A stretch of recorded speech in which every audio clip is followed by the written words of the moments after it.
In 1860, Britain's leading art critic published an essay on economics that got him banned from the magazine printing it, denounced in Parliament and dismissed by colleagues as clinically insane. John Ruskin had committed an unforgivable act. He suggested that getting rich might not be virtuous, that the price tag on an object told you nothing about its actual value, and that an economy making some people wealthy while degrading most people into machine parts was not successful, but catastrophically broken. The fury his essay provoked tells you something important. He had touched a nerve, exposed a lie that Victorian society needed to believe in order to sleep at night. Ruskin walked through the richest empire in human history and saw poverty everywhere. Not just material poverty, but poverty of spirit, of beauty, of meaningful work. He looked at mass-produced goods and could read in their perfect uniformity the deadening of the workers who made them. He watched cities blacken under coal smoke and understood he was witnessing not progress, but a kind of civilizational suicide. The methodical destruction of everything that made life worth living in exchange for increasing quantities of things nobody actually needed. What makes Ruskin dangerous then and now is that he refused to accept the basic premise of modern economics, that value means whatever someone will pay for it, that wealth is whatever accumulates, that how we make things does not matter as long as we make more of them. He insisted instead on asking what prosperity was actually for, what human life required to flourish, whether societies were becoming richer or poorer in ways that conventional measures could not see. These questions got him dismissed as a crank in his own time. They remain almost impossible to ask seriously in ours. But here is what makes him impossible to dismiss. He was right about things that took a century to prove. The pollution he described as a storm cloud darkening England was real atmospheric change from industrial emissions. The worker degradation he diagnosed has been confirmed by decades of research on alienation and occupational psychology. The ugliness he saw in mass production turned out to signal ecological damage that conventional economics treated as irrelevant externality. His aesthetic judgments, dismissed as mere personal taste, tracked objective harms that took generations to measure and are now destroying the conditions for human survival. Ruskin began as an art critic, defending a painter others thought was mad. He ended as a social prophet, warning of catastrophes nobody wanted to hear about. In between, he developed a comprehensive philosophy connecting how we see to how we live, what we make to who we become, beauty to justice, economics to ecology. He argued that these domains were not separate, but aspects of a single question: what kind of world do we want to live in, and what are we willing to sacrifice to get it? He was also an authoritarian who opposed democracy, a misogynist who wanted women confined to domestic life, a paternalist who thought workers needed guidance from their betters, and quite possibly insane for much of his later life. His solutions to the problems he identified were often worse than the problems. His attempts to build alternative communities failed comprehensively. His politics were reactionary, his economics impractical, his social experiments disasters. Yet his influence spread across the world, inspiring Gandhi's resistance to British imperialism, shaping the British Labour Party, feeding into modernist literature and architecture, founding environmental conservation movements. People took from him what they needed and discarded what they did not, transforming his feudal fantasies into democratic movements, his aesthetic elitism into arguments for universal access to beauty, his nostalgic anti-capitalism into practical programs for worker dignity and environmental protection. This makes Ruskin one of the most important and most problematic thinkers of the modern age, someone we desperately need and cannot simply accept, whose insights remain vital even as his prescriptions prove toxic. The crises we face now, climate catastrophe, meaningless work, social fracture, aesthetic degradation, are precisely the crises he diagnosed a century and a half ago. Whether his way of seeing them can help us address them, whether we can preserve his insights while rejecting his politics, whether his questions can lead to answers he never imagined, these are urgent matters, not historical curiosities. This is not a story about a Victorian sage dispensing timeless wisdom. It is an account of a brilliant, damaged man who saw clearly in some directions and was completely blind in others, whose life's work was simultaneously prophetic and deluded, whose failures are as instructive as his successes. Understanding Ruskin means understanding how insight and blindness can coexist, how someone can be catastrophically wrong about solutions while being devastatingly right about problems, how ideas can prove useful even when their original context was irredeemably flawed. The Victorian age believed it was marching toward inevitable progress, that industrial capitalism was lifting humanity to unprecedented heights of wealth and civilization. Ruskin stood in the middle of that march and said, "Look at what you are actually doing. Look at the blackened rivers and degraded workers and ugliness spreading everywhere. And tell me this is progress." They called him mad and kept marching. We are living in the world that March created, and the questions he asked have not gone away. They have only become more urgent as the consequences he warned about accelerate toward catastrophe. This video excavates Ruskin's ideas not to celebrate or condemn him, but to understand what he saw and why it mattered, where he was right and where catastrophically wrong, what his insights can still teach us and what his failures warn us against. It is an attempt to take seriously both his vision and his blindness, to inherit his questions without inheriting his answers, to learn from his example without repeating his errors.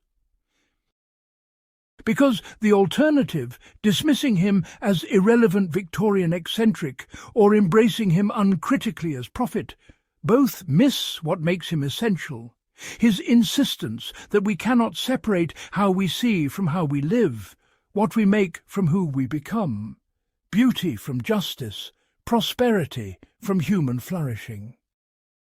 That insistence, stripped of his feudal fantasies and reconstructed for democratic purposes, may be exactly what we need to address crises he foresaw but could not have imagined in their current scale and urgency.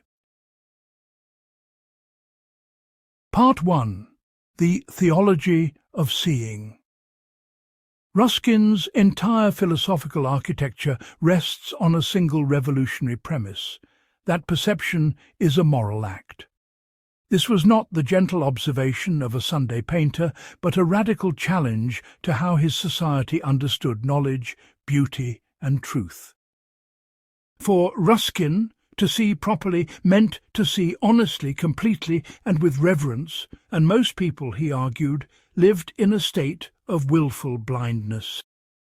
His magnum opus, Modern Painters, begun when he was only 23, was ostensibly a defense of the painter J.M.W. Turner against critics who dismissed Turner's landscapes as confused and inaccurate. But Ruskin's defense transformed into something much larger, a complete theory of perception and truth in art. His argument was deceptively simple, but devastating in its implications. Turner's paintings were not less accurate than the detailed, polished works of earlier masters. They were more accurate because they captured how nature actually appears to an eye that truly looks. This concept, which Ruskin called truth to nature, was not about photographic realism. It was about fidelity to the actual experience of seeing, not to conventions about what seeing should look like. When Turner painted a stormy sky as a chaos of colour and light, he was being more truthful than painters who rendered storms according to established formulas, even if those formulas were technically masterful. Ruskin wrote, "The greatest thing a human soul ever does in this world is to see something and tell what it saw in a plain way." Hundreds of people can talk for one who can think, but thousands can think for one who can see. To see clearly is poetry, prophecy, and religion, all in one. This was not aesthetic theory, it was theology. Ruskin believed that nature was the direct handiwork of God, and that every rock, cloud, and leaf contained divine intention. Therefore, to misrepresent nature in art was not merely bad technique, it was a form of blasphemy, a lie told about the divine order. To paint a conventional tree rather than studying how trees actually grow was to prefer human vanity over divine truth. But here is where Ruskin's theory becomes genuinely interesting and moves beyond simple religious moralizing. He argued that this honest seeing required moral qualities in the observer: patience, humility, freedom from selfish desire. You cannot see a mountain truly if you are calculating how to profit from it, if you are anxious about your social standing, or if you're simply rushing past it without attention. Perception for Ruskin demanded a kind of self-emptying, what Zen Buddhists would call beginner's mind, though Ruskin would never have used that language. This idea had immediate practical consequences for how Ruskin evaluated art. He dismissed entire schools of painting not because they lacked technical skill, but because they displayed moral failures of attention. The classical landscape tradition, for instance, which arranged nature into pleasing compositions following established rules, was, in his view, fundamentally dishonest. It put human aesthetic preference above the actual structure of the world, which meant it was both bad art and bad ethics. Consider his analysis of water, a subject Ruskin returned to obsessively. He spent years studying how water actually moves, reflects light, creates patterns, not through casual observation, but through the kind of devoted attention most people reserve for sacred texts. He could describe in forensic detail the difference between the water of a mountain stream and a lowland river, between water flowing over granite and water flowing over limestone. And he could instantly recognize when a painter had painted water from formula rather than observation. The scholarly debate around Ruskin's theory of perception divides into several camps. Some art historians, particularly those influenced by formalist criticism in the mid-20th century, dismissed his approach as hopelessly entangled with Victorian moralizing and religious sentiment.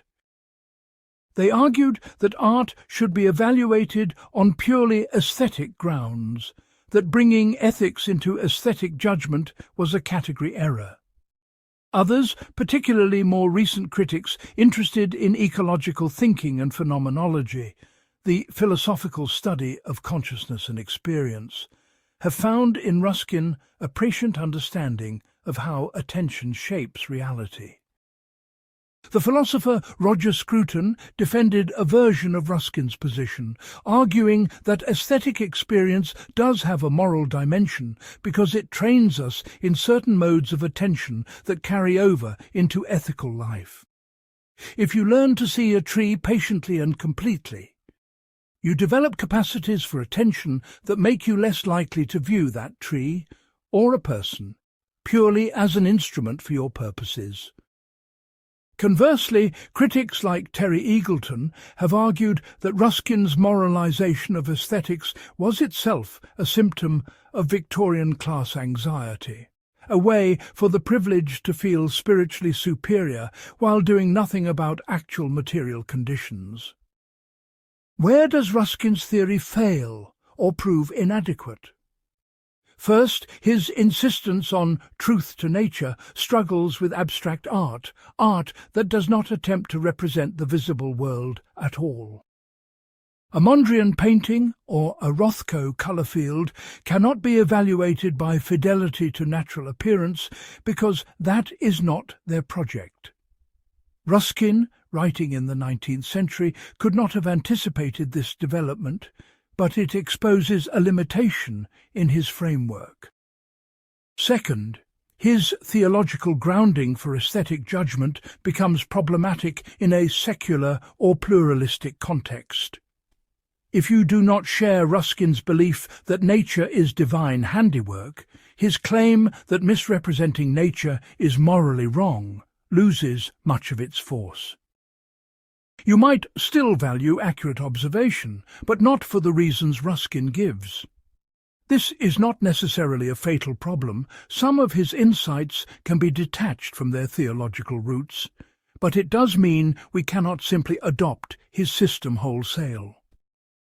Third, and perhaps most seriously, Ruskin's emphasis on individual moral perception can obscure structural and social dimensions of art production. He tended to locate artistic failure in the personal moral failings of individual artists rather than in the economic or social systems that shaped what and how they painted. A Marxist critic would point out that what Ruskin called moral failures of attention might actually be effects of market pressures, patron demands, or class position. The painter who works quickly according to formula might not lack moral seriousness, but might simply need to eat. Yet, despite these limitations, Ruskin's core insight remains powerful, and I would argue empirically verifiable. The quality of attention we bring to the world does shape what we can perceive, and this has ethical implications. A society that trains people to see only instrumentally, to view everything as potential resource or commodity, will produce different art, different relationships, and different political possibilities than a society that cultivates patient, devoted attention. Whether or not you accept Ruskin's theology, this observation about the connection between perception and ethics remains deeply challenging. Ruskin applied this theory of seeing not just to landscape painting, but to architecture, and it is here that his ideas proved most influential and most controversial. He argued that Gothic architecture, the pointed arches and elaborate ornament of medieval cathedrals, was superior to classical architecture, not because it was prettier, but because it embodied a truer, more honest relationship between maker and material. Gothic builders, he claimed, allowed stone to express its own nature. They worked with its grain and texture rather than forcing it into rigid, predetermined forms. Moreover, and this is crucial, Gothic architecture preserved space for individual creativity and imperfection. Each carved leaf or figure was slightly different because it was made by a human hand, not stamped from a mould. This brings us to what would become the central political dimension of Ruskin's thought, his claim that beauty and justice were inseparable, that you could not have beautiful architecture in a society built on ugly labour. The Gothic cathedral was beautiful not despite, but because of its irregularities, because those irregularities were evidence of human freedom and creativity in the making. Industrial production, by contrast, demanded perfect uniformity, which meant it demanded the death of individual expression in the worker. Here, Ruskin was making an empirical claim that can be tested, that certain modes of production are incompatible with certain aesthetic outcomes, and that these aesthetic outcomes matter because they reflect and shape human flourishing. A factory-made object, no matter how technically perfect, will lack what he called the life that comes from direct human engagement with material. And, more importantly, the making of that perfect object has required turning the worker into a machine, crushing exactly those human capacities, attention, creativity, judgment, that Ruskin believed art should cultivate.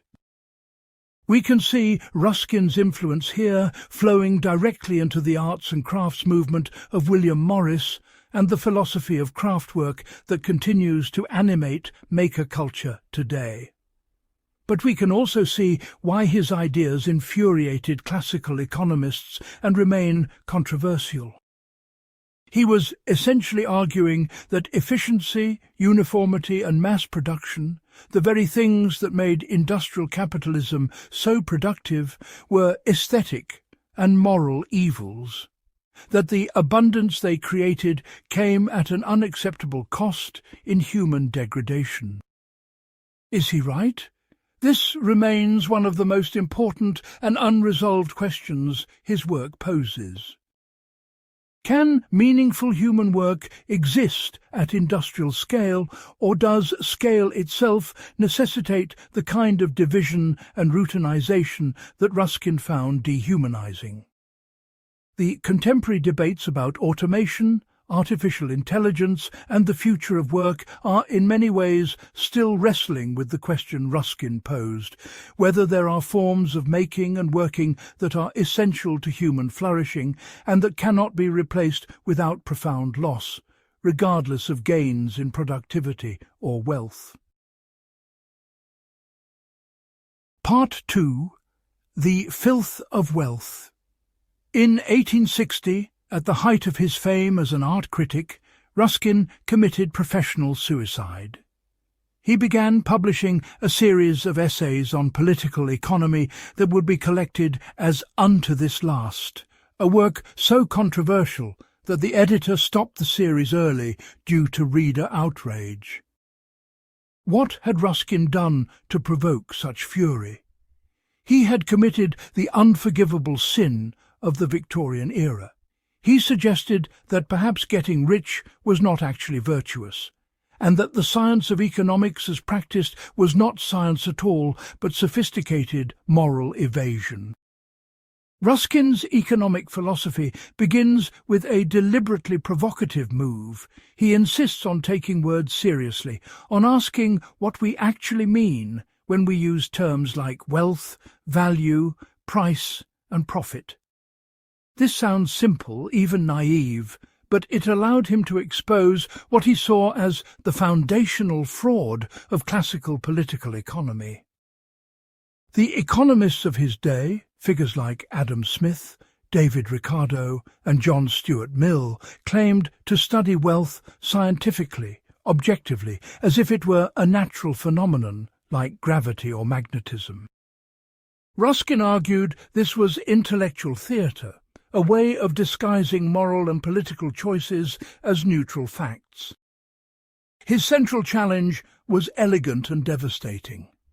He asked, what is wealth actually for? The classical economists defined wealth as anything people desired and were willing to pay for, anything that had exchange value in the market. But Ruskin pointed out this made the definition circular and morally empty. If wealth is whatever people want, and people want opium, pornography, weapons, then these things are wealth. If a society grows rich by producing things that harm human life and flourishing, is it actually becoming wealthier? Ruskin proposed instead what he called vital wealth, wealth that actually supports and enhances life. He wrote, "There is no wealth but life." Life, including all its powers of love, of joy, and of admiration. That country is the richest which nourishes the greatest number of noble and happy human beings. This was not sentimental hand-waving. It was a demand that economics recognize its actual subject matter, not abstract exchange values, but human well-being. The implications were immediate and radical. If the purpose of economic activity is to support human flourishing, then many things counted as wealth by classical economics are actually forms of poverty. A factory that produces cheap goods but destroys the health and creativity of its workers is not creating wealth. It is destroying it. A financial system that generates paper profits while leaving real people hungry or homeless is not working properly, regardless of what the numbers say. Pollution, degraded labour, ugliness, these are not unfortunate side effects of wealth creation, they are forms of wealth destruction that conventional economics simply fails to measure. Ruskin's critique of exchange value cuts even deeper. Classical economics treated labour as a commodity like any other, something that could be bought at the lowest possible price without moral concern. The market would determine the wage, and that wage was by definition correct because it reflected supply and demand. Ruskin found this obscene. He argued that labour was not a commodity because the labourer was not a thing but a person, and persons have needs that exist independent of market prices. He offered a thought experiment that still troubles economists today. Imagine two societies, both producing the same total quantity of goods. In the first society, the work is distributed relatively equally, people work reasonable hours at varied tasks and have time for family, creativity and rest. In the second society, a small number work themselves into early graves while others remain idle. The work is monotonous and degrading, and people spend their non-working hours too exhausted for anything but passive consumption. Classical economics sees these societies as equivalent. They have the same gross domestic product. Ruskin argued they are radically different in actual wealth, in life, and that an economic science that cannot see this difference is not merely incomplete, but actively harmful.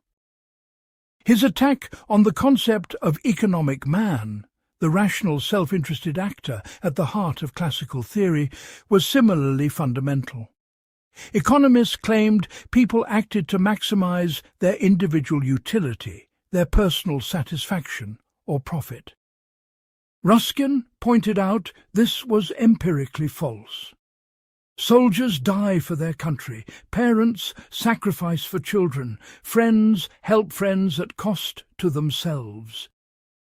These are not exceptions or irrational aberrations, they are central features of human life. An economics that treats them as anomalies and builds its entire theory around a fictional creature who exists only in textbooks is not describing reality. It is prescribing a particular kind of person and society. Moreover, Ruskin argued, and this is crucial, acting as if people are purely self-interested actually makes them more self-interested. If you design institutions based on the assumption that everyone is selfish, you create incentives for selfishness and punishments for generosity. You educate people to believe that virtue is foolishness and exploitation is wisdom. The economic theory does not describe pre-existing human nature. It actively produces a particular kind of human nature. This insight that economic models are performative, that they create the reality they claim to describe, has been rediscovered by contemporary behavioral economists and economic sociologists, though often without acknowledging Ruskin's priority. Ruskin proposed an alternative foundation for economics, the idea of just price and just wage. This sounds medieval. And indeed, Ruskin was consciously reaching back to pre-capitalist economic thought. But his version was not simply traditional. It was based on his principle that economic transactions are first and foremost relationships between persons, not exchanges between abstractions. A just price is one that allows the seller to live well while treating the buyer fairly. A just wage is one that recognizes the full humanity of the worker and allows them to flourish, not merely to survive. Classical economists howled at this. How do you determine just price without markets? Is not justice itself subjective? Who decides what constitutes flourishing? Ruskin's answer was that these are precisely the questions a real economic science should address, not evade through mathematical formalism. That they are difficult does not make them optional. Every society already makes judgments about justice and human needs, market societies included. The question is whether we make these judgments explicitly through democratic deliberation and moral reasoning, or implicitly by allowing market power to decide while pretending the decision was made by natural law. The scholarly reception of Ruskin's economics has been extraordinarily polarized. Mainstream economists from his day to ours have generally dismissed him as an eccentric moralist who understood nothing about how economies actually function. They point out that his analysis lacks mathematical rigor, that his concept of vital wealth is vague and unmeasurable, that his just price theory provides no workable mechanism for actually setting prices. The economist John Kenneth Galbraith, generally sympathetic to heterodox economic thought, wrote that Ruskin's economic writings were a combination of penetrating insight and complete nonsense, and the reader is never quite sure which is which. But others have found in Ruskin a prophetic anticipation of contemporary critiques of neoclassical economics. The economist E. F. Schumacher, author of Small is Beautiful, acknowledged Ruskin as a primary influence on his work developing Buddhist economics and appropriate technology. Amartya Sen, Nobel laureate in economics, has praised Ruskin's insistence that economics must concern itself with human capabilities and flourishing, not just preference satisfaction, though Sen does not follow Ruskin's specific prescriptions.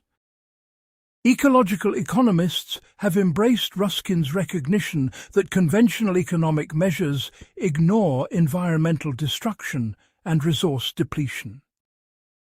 The most sophisticated defense of Ruskin's economics comes not from economists, but from political philosophers and social theorists.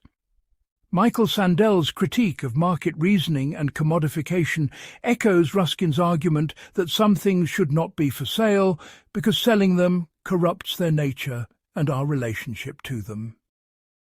Elizabeth Anderson's work on the different spheres of value and the ways markets crowd out other forms of valuation develops insights Ruskin articulated a century and a half earlier.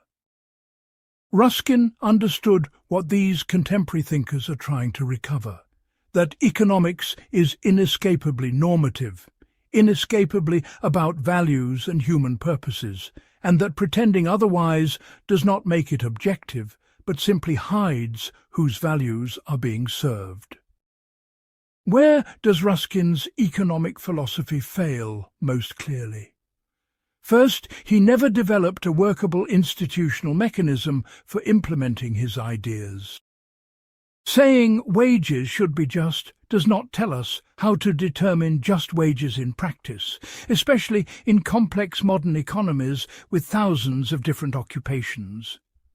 Ruskin's own attempts at economic experiment, which we will discuss later, were small-scale and largely unsuccessful. His critique of capitalism was often more convincing than his alternative.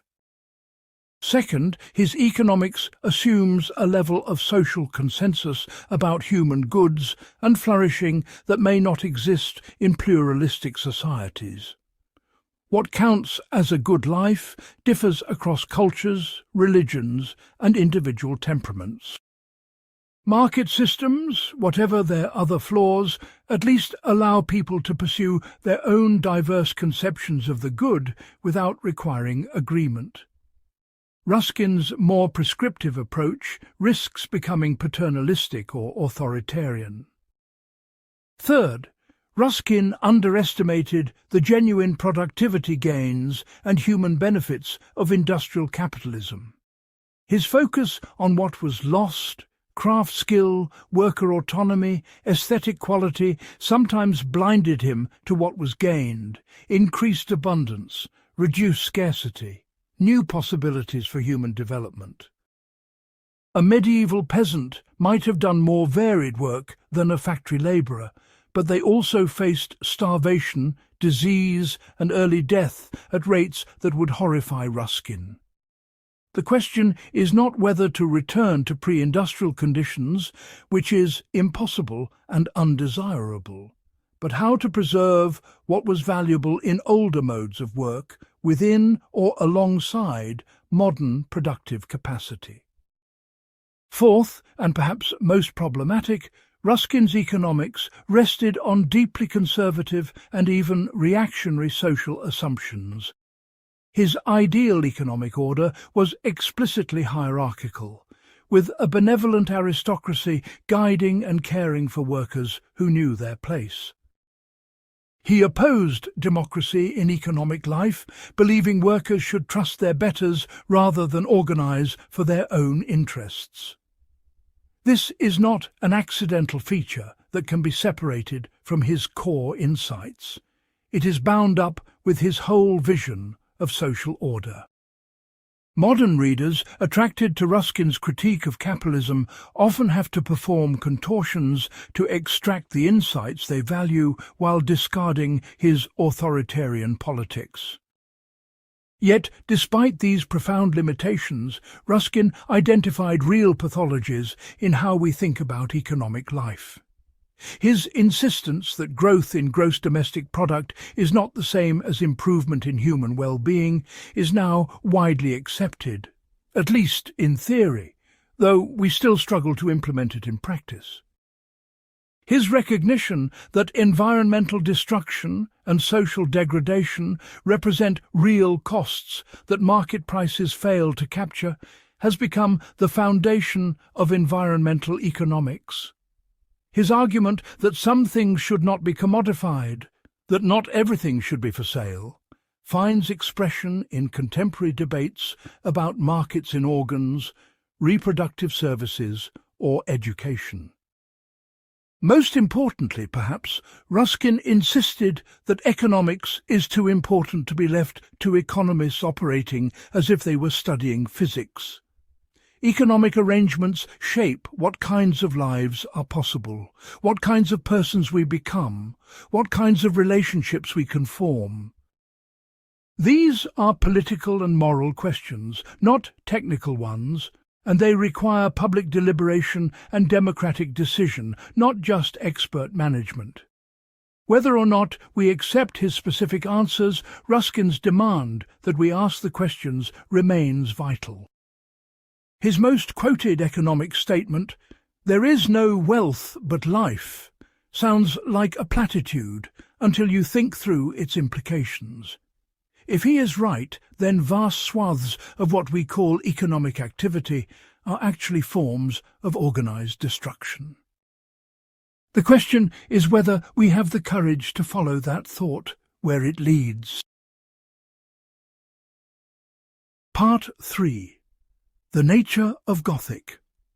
In 1853, Ruskin published what would become his most politically influential work, a single chapter from The Stones of Venice, titled The Nature of Gothic. This essay would be read by William Morris as a revelation, reprinted by socialist societies and distributed to workers as a call to resistance. What made a chapter about medieval architecture into a revolutionary manifesto?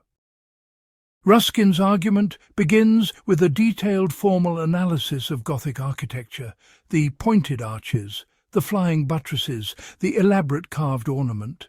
But he quickly pivots to a startling claim. The formal characteristics of Gothic are not arbitrary stylistic choices, but necessary expressions of a particular relationship between worker and work. Gothic looks the way it does because it was made by free human beings, exercising creativity and judgment.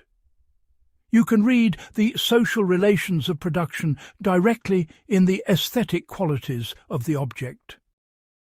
Consider the carved ornament on a Gothic cathedral, the hundreds of unique figures, leaves and grotesques covering every surface. No two are exactly alike. Some are masterful, others crude, many fall somewhere between. Classical architects and their Victorian imitators saw this irregularity as a defect, evidence of inferior craftsmanship. Ruskin saw it as the essential glory of Gothic, proof that individual masons had been allowed to create, to experiment, to express themselves. The roughness and imperfection were not failures, but achievements, evidence of human freedom in the making. He contrasted this with classical architecture and its Victorian revivals, where every column had to be exactly like every other column, every ornament precisely repeated according to pattern. This perfection could only be achieved, Ruskin argued, by reducing the workers to machines, by demanding they execute without thinking, repeat without varying. The perfect uniformity was purchased at the price of human degradation. You could have beautiful things made by degraded labour or less perfect things made by free labour, but you could not have both. This is where Ruskin made his most radical move. He argued we should prefer the imperfect work of free hands to the perfect work of enslaved ones. He wrote, "You must either make a tool of the creature or a man of him. You cannot make both." Men were not intended to work with the accuracy of tools, to be precise and perfect in all their actions. If you will have that precision out of them and make their fingers measure degrees like cogwheels and their arms strike curves like compasses, you must unhumanize them. The implications extended far beyond architecture. Ruskin was articulating a general theory about the relationship between production methods and human flourishing. Any system that demands perfect uniformity in output must crush human variation in input. Industrial capitalism, with its division of labour and machine production, necessarily degrades workers because it requires them to become appendages to machines, performing the same operation endlessly without thought or creativity. He described the division of labour, celebrated by Adam Smith as the source of productivity gains, as division of human beings.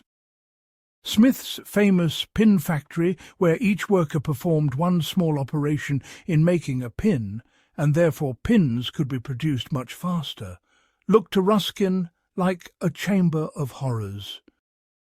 The worker, who spent 12 hours a day pointing the ends of pins, was being systematically stupefied, their full human capacities allowed to atrophy. Yes, more pins were produced, but at what cost? A society rich in pins but poor in fully developed human beings was not actually richer, it was catastrophically poorer.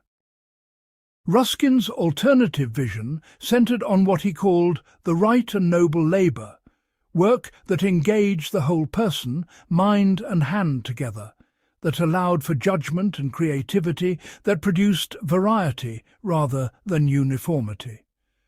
This was not romantic primitivism, a call to return to prehistoric conditions. It was a demand that work be organised in ways compatible with human nature and human dignity. He acknowledged this would mean accepting roughness, irregularity and lower output, but argued these were acceptable prices for human freedom. The influence of this essay on the arts and crafts movement cannot be overstated.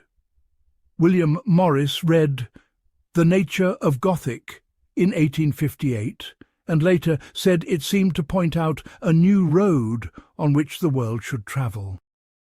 Morris spent the rest of his life trying to create that road, founding workshops that produced handmade furniture, textiles and books according to medieval guild principles. The arts and crafts movement spread throughout Britain and America, inspiring craft communities, design reform movements, and eventually feeding into early 20th century modernism. But the movement also revealed the deep tensions and contradictions in Ruskin's vision. Morris's beautiful handcrafted goods were extraordinarily expensive, affordable only by the wealthy clients Morris increasingly despised. The attempt to revive craft production in a capitalist economy meant that craft objects became luxury items for elite consumption. The workers Morris employed were better treated than factory workers, but they still worked for wages, and their products still entered the market. Morris himself recognized the problem, becoming increasingly radical politically and eventually embracing revolutionary socialism. But he never solved the practical problem of how to make beautiful craft objects available to ordinary people at scale. This exposes the central weakness in Ruskin's analysis of work. He was largely correct that industrial division of labour degrades workers and that craft production can be more fulfilling. But he had no workable answer to the problem of scale and abundance. Hand production is slower and more expensive, which means either accepting less total output or restricting access to the wealthy.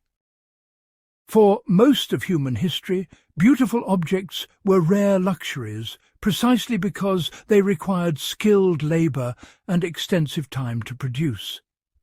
Industrial production, whatever its costs in worker degradation and aesthetic quality, did make material abundance possible for billions of people. The question is whether this trade-off is necessary or whether we can imagine production systems that combine the productivity of industrial methods with the dignity and satisfaction of craft work. Contemporary experiments with worker cooperatives, makers' spaces and open-source production are attempts to find this synthesis, though none have yet achieved anything like industrial scale. Ruskin posed the question more clearly than anyone before him, but his answer, essentially a return to medieval guild organisation, is neither possible nor wholly desirable. Modern scholarship on Ruskin's work theory divides sharply. Labour historians and socialist intellectuals have celebrated his recognition of worker degradation and his insistence that how we work shapes who we are.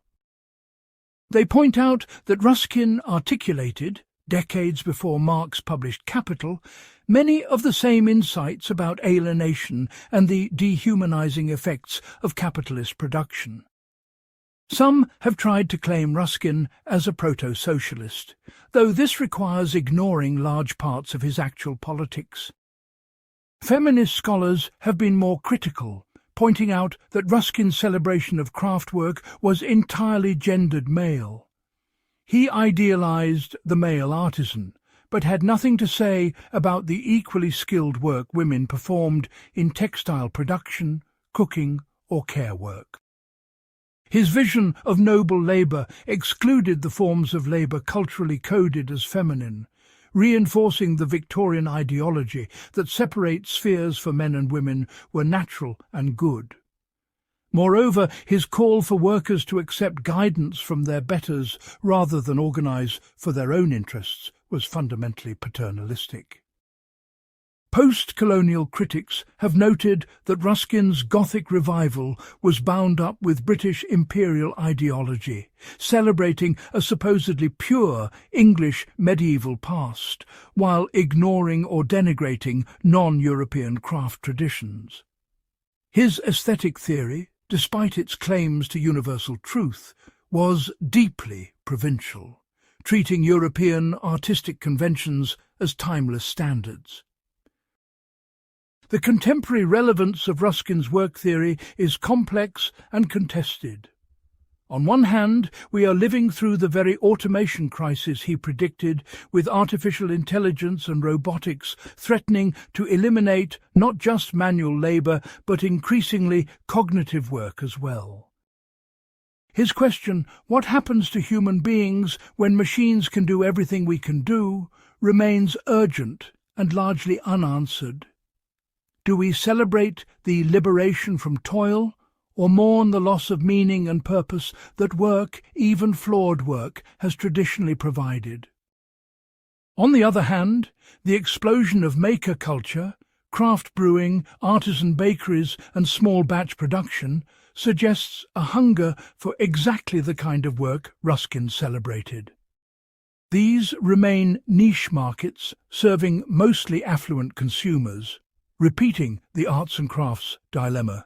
But they indicate that Ruskin identified something real about human needs that purely instrumental labour fails to satisfy. The philosopher Matthew Crawford, in Shop Class's Soulcraft, has revived Ruskin's arguments for a contemporary audience, arguing that manual craft work provides cognitive and ethical benefits that abstract knowledge work cannot.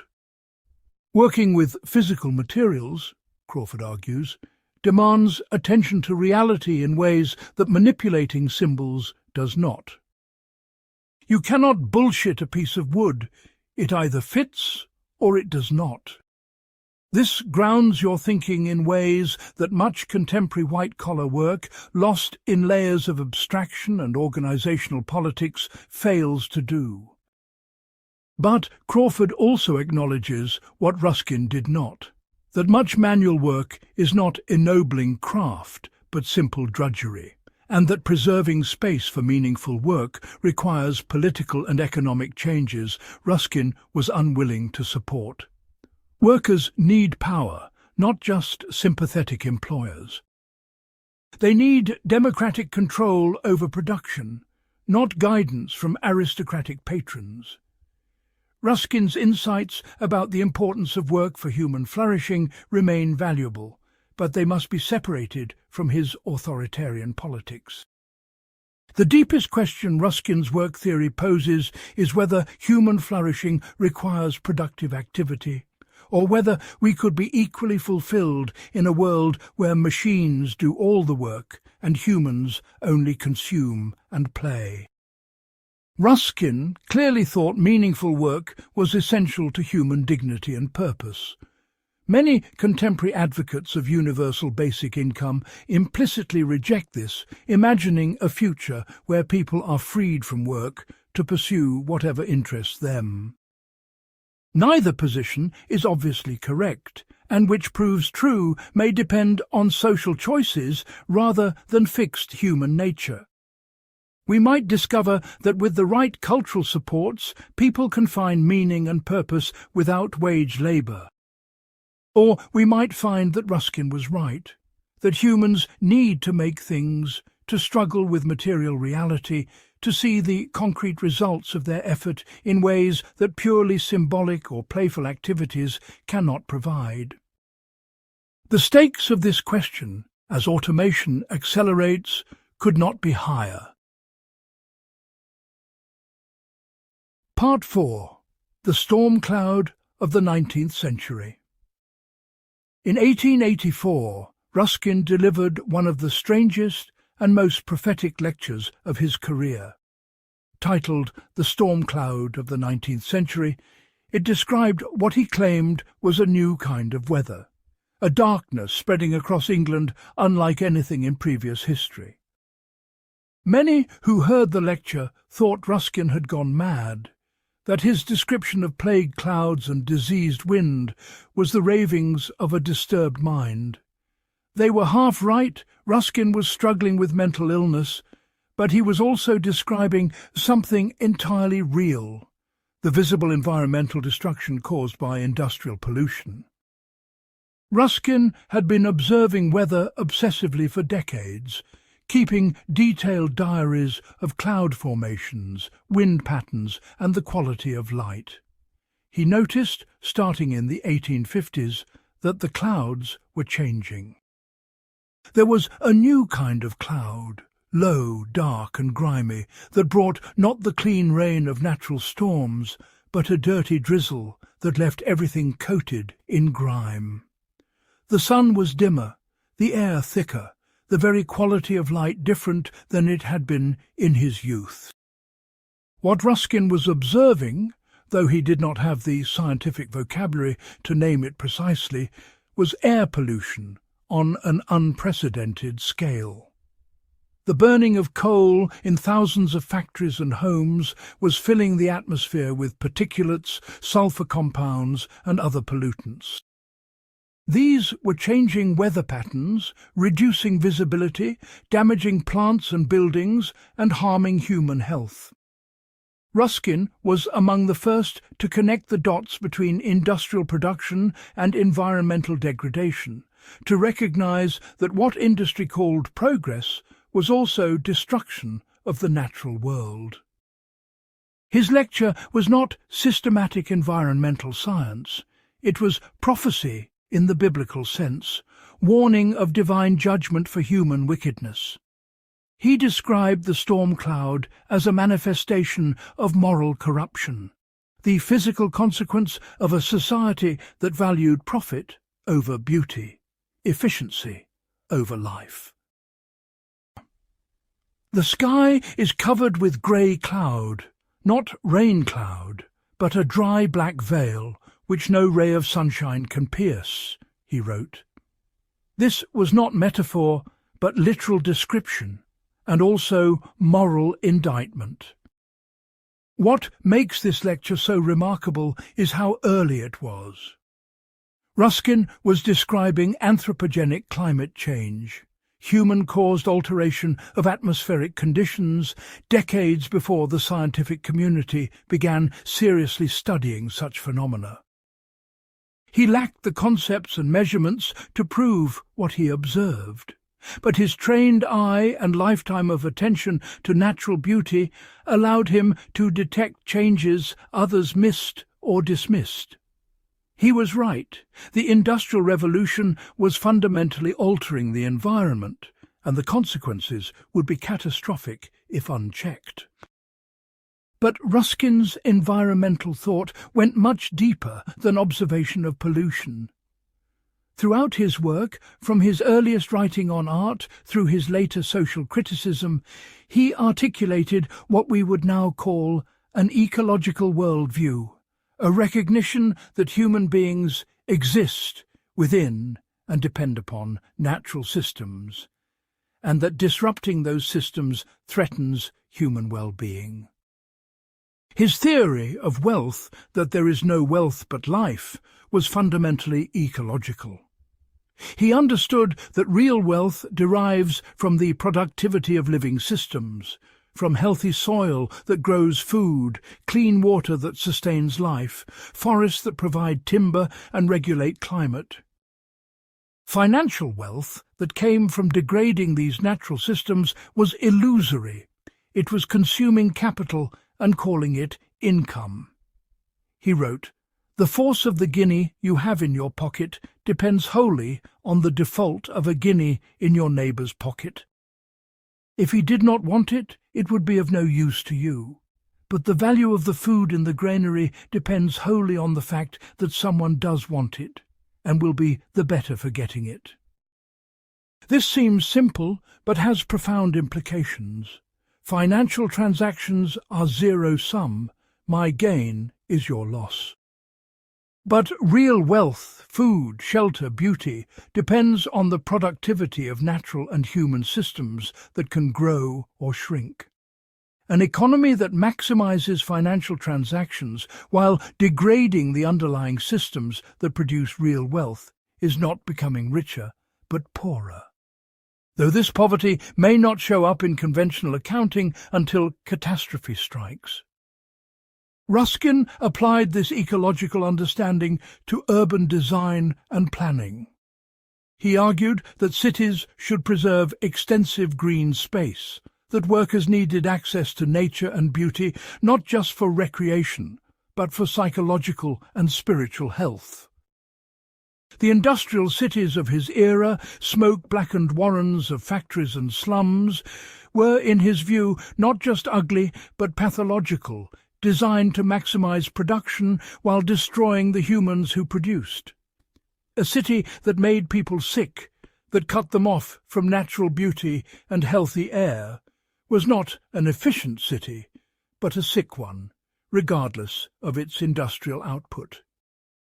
His influence on the Garden City movement and early urban planning was substantial. Ebenezer Howard, founding the Garden City movement in the late 19th century, explicitly drew on Ruskin's ideas about the need to integrate nature and human habitation. The principle that cities should include parks, gardens and green belts rather than being purely built environment became standard in progressive urban planning, though often honoured more in theory than practice. Ruskin also developed what amounts to an aesthetic ecology, the recognition that beauty in nature serves functions beyond human pleasure. The complex forms of plants and animals, the intricate patterns of landscape, these were not decorative extras, but expressions of ecological relationships. When humans simplified landscapes for industrial efficiency, planting monocultures, straightening rivers, draining wetlands, they were not just making things uglier, they were destroying functional complexity. The ugliness was a symptom of ecological damage, not just an aesthetic problem. This insight has been powerfully confirmed by contemporary ecology. Biodiversity, the variety of living forms in an ecosystem, is not just more beautiful than monoculture. It is more resilient, more productive, more capable of adapting to stress. The simplified industrial landscapes Ruskin found hideous are also ecologically fragile, requiring constant inputs of fertilizers, pesticides, and energy to maintain. His aesthetic judgment tracked ecological health more accurately than the calculations of agricultural economists focused only on short-term yields. But Ruskin's environmental thought had significant limitations and blind spots. First, his focus was almost entirely on visible pollution and landscape degradation. He did not understand or anticipate less visible environmental problems like greenhouse gas accumulation, ocean acidification, or bioaccumulation of toxins. His warnings were prophetic but incomplete. Second, his environmental concern was entangled with class prejudice and aesthetic elitism. He cared deeply about preserving beautiful landscapes for spiritual and artistic contemplation, but showed less concern for the material environmental hazards facing poor workers. Lead poisoning, industrial accidents, toxic fumes in factories, these did not figure prominently in his environmental jeremiads. His was an aristocratic environmentalism concerned with preserving sublime nature, not a working-class environmentalism focused on occupational health and safety. Third, Ruskin had no theory of population or limits.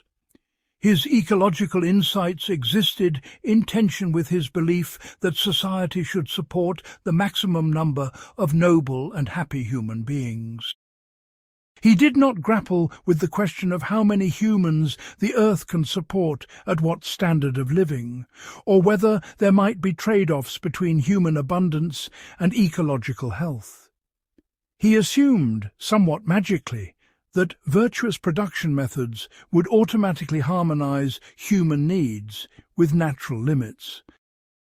Fourth, and most problematically, his environmental concern was purely national and often xenophobic.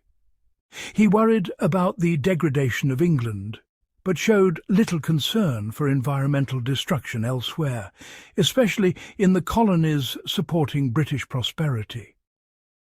His environmental politics were compatible with imperialism. He wanted a green and pleasant England, supported by resource extraction from degraded peripheries. Contemporary environmental scholarship has had to reckon with this uncomfortable legacy. Ruskin clearly articulated key ecological insights that remain valid: the recognition of environmental limits, the understanding that economic growth can coincide with real impoverishment, the insistence that beauty and ecological health are linked. But these insights were expressed in frameworks that were elitist, nationalist, and inadequate to the global scope of environmental crisis. The historian Raymond Williams, in Culture and Society, argued that Ruskin and other Victorian critics of industrialism articulated genuine insights about the human and environmental costs of capitalism. But their solutions were romantic and reactionary, looking backward to pre-industrial social forms rather than forward to democratic control of industrial power. We can learn from their critiques without adopting their politics. Environmental justice scholars have noted that effective environmentalism must integrate concern for ecological health with concern for social justice and democratic participation. Ruskin's paternalistic top-down approach, where enlightened elites would guide society to more sustainable practices, has been tried repeatedly and failed. Effective environmental protection requires empowering the people most affected by environmental degradation, not asking them to trust their betters. Yet Ruskin's core insight that environmental degradation and social degradation are aspects of the same problem, that you cannot have a healthy society on a sick landscape or a sick society on a healthy landscape, remains powerful. The contemporary environmental movement at its best has learned this lesson, linking climate justice, worker rights, public health, and democratic participation in comprehensive visions of a sustainable society. The image of the storm cloud remains potent. Ruskin saw the darkness gathering, recognized it as the physical manifestation of moral and social illness, and warned of catastrophe if the course was not changed. We are living through the catastrophe he foresaw, though in forms he could not have imagined. Climate change, mass extinction, oceanic dead zones, these are the storm clouds of our century, and like Ruskin, we struggle to make others see the danger in time. His life's work was an extended argument that seeing truly, seeing beauty and ugliness for what they really are, has consequences for how we organize society. Nowhere is this more urgent than in environmental crisis, where our inability or refusal to see the damage we are causing may prove fatal. Ruskin's demand that we really look at what we are doing to the world remains the first step toward any solution. Part 5. The Experiment of St. George. In 1871, Ruskin attempted to translate his abstract social theories into concrete reality. He founded the Guild of St. George, a utopian community that would demonstrate how society could be organized according to his principles of just economy, noble labor, and reverence for beauty. The experiment was a comprehensive failure, collapsing within a few years and leaving Ruskin exhausted and bitter. But the reasons for its failure illuminate both the power and the fundamental inadequacies of his social vision. The Guild was based on explicitly pre-industrial and feudal principles. Ruskin envisioned a network of agricultural communities where workers would till the soil using traditional methods, produce their own food and clothing, and be educated in art, literature, and moral virtue by educated trustees. Members would swear oaths of obedience to the Guild's laws, which Ruskin himself would write. There would be no democracy. Members would not vote on decisions, but would be guided by those wiser than themselves. Ruskin donated substantial personal wealth to found the Guild, purchasing land and establishing museums where workers could view great art. He published detailed instructions for how Guild members should live, what they should eat, wear, and read. Everything was prescribed, from agricultural methods to moral conduct. It was social engineering on a grand scale, an attempt to create the ideal society through autocratic direction by an enlightened leader. The problems were immediately apparent. Very few people wanted to live according to Ruskin's strictures.